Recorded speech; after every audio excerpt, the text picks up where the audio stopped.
Okay, picture this. Generating energy not just from the sun, but from rain. It sounds a bit like science fiction, right? It does, but it's becoming a reality. So today we're doing a deep dive into this rain-powered solar idea, specifically how it could, really work for places with all sorts of weather, like Missoula, Montana. Yeah. We're digging into some research here from Black Knight Power, sort of giving you the inside track on this cutting-edge stuff. It's a fascinating area. You're essentially blending proven tech, solar panels, with something really novel. Right. And it's particularly relevant for climates that aren't, let's say, sunny California all year round. It makes renewables more flexible. Okay, let's unpack that. How does this actually, function, this combination? You Mhm. mentioned standard solar cells, the PV cells, and these 10Gs. Exactly. So the photovoltaic cells, the PV part, that's standard. Yeah. Optimized for sunlight. Missoula gets about, 4.4 hours of good sun a day on average. Mm. But the Teng layer that stands for Tribal Electric Nanogenerator, Mm. that's the game changer. Think of it capturing the kinetic energy from falling raindrops. Like friction. Precisely. Like static electricity, but engineered to actually generate useful power. So even on those gray, drizzly days, you're still generating electricity. Wow. So what kind of boost are we talking? Well, standard PV efficiency is maybe 15 to 22%. The Tengsies can add another 5, maybe 10% on top of that during rainfall. Depends on how hard it's raining, of course. Okay. What's really cool is you're getting energy from something that usually reduces solar output, rain. That makes sense. So how does this tech specifically help somewhere like Missoula with its, well, pretty varied climate? Yeah, Missoula is a great test case. You've got cold winters, decent rainfall, about 18 inches a year, Hmm.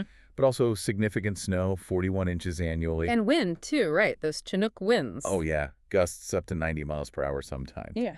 Plus, the temperature swings. It's tough on standard panels. So how do these hybrid panels cope? Well, they're designed smarter, mounted at angles to help shed snow. And the tens can actually work even under a light dusting of snow. Well, interesting. And during rain, when a normal panel's output drops, maybe to 25% of peak, the tens give it a serious boost. Mm. Plus, they're built tough to handle those high winds. Right. Looking at the bigger picture, it's really about making renewables reliable, truly reliable, even when conditions aren't perfect sun. And is this actually being used? I mean, are there real-world examples? You mentioned Missoula. There is, yeah, a really good one is the Missoula wastewater treatment plant. They already have a pretty large solar array, 545 Yeah. kilowatts. Right. And it offsets about 20% of the plant's energy needs already.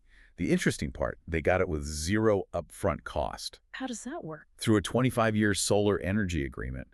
Basically, they buy the power, not the panels. Yeah. And technically, it uses these geoballasted mounts, so no drilling, good for the soil there, and it doesn't export power back to the grid. Gotcha. So where do the rain-powered panels fit in? Well, imagine adding Tengs to that kind of setup. Missoula gets around 63 rainy days a year. Adding Tengs could boost the energy output on those days, maybe 10–15%, significantly improving the project's economics, the return on investment. Ah, okay. So there's a cost difference up front, I assume. Yeah, there is. Traditional solar is maybe $2.75 per watt installed.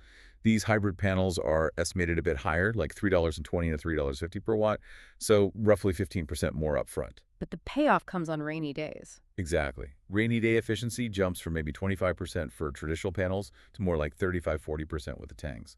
Plus, bonus, the rain cleans the panels, so potentially less maintenance. Self-cleaning, nice. It really makes you think about the long-term value, not just that initial sticker price. Okay, that makes the economics clearer. But what are the hurdles, the limitations right now, and what's coming next? The main things are still that higher upfront cost, the 15% premium, and the actual power output from the Tang layer per panel is still relatively low, less than a kilowatt typically. Needs improvement. Definitely.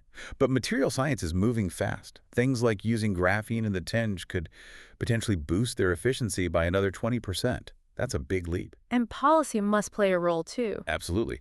You've got federal tax credits, currently 26%, plus state incentives like those in Montana.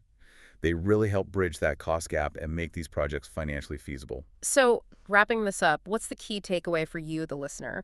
These rain-powered solar panels, they're a dual energy system, great for places like Missoula. You get the reliability of solar on sunny days, plus a real boost when it rains. Costs are still a bit higher. For now. For now, yeah. But 10 prices are expected to fall, and the incentives help. It shows this tech can scale up. So maybe the final thought to leave you with is this.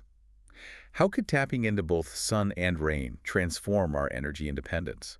especially in diverse climates. Mm. What other surprising energy sources might we be overlooking right in our own backyards?